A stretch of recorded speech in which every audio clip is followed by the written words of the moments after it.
இதாவது பரவாயில்லைங்க. இதை தாண்டி ஒரு ரூல் ஒண்ணு போட்டாங்க. பஸ்ஸுக்குள்ளேயே இருக்கணுமா, பஸ் விட்டு வெளியில வரக்கூடாதா, கையை இவ்வளவுதான் தூக்கணுமா, இப்படியே வரணுமா, மக்களுக்கு பார்த்து சிரிக்காத, மக்களை பார்த்து கையை சிரிக்காத, இப்படி எல்லாம். நானும் என்னவோ ஏதோ நினைச்சேங்க. செம்ம காமெடியா இருக்குங்க. I'm just enjoying like anything. நேரடியாவே கேட்கிறேன், சிஎம் சார் மிரட்டி பாக்குறீங்களா?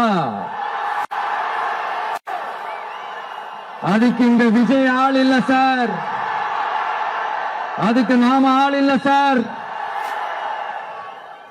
என்ன செஞ்சிருவீங்க? கொள்கைய சும்மா பேருக்கு மட்டும் வச்சுக்கிட்டு குடும்பத்தை வச்சு கொள்ளையடிக்கிற உங்களுக்கே இவ்வளவு இருந்தா,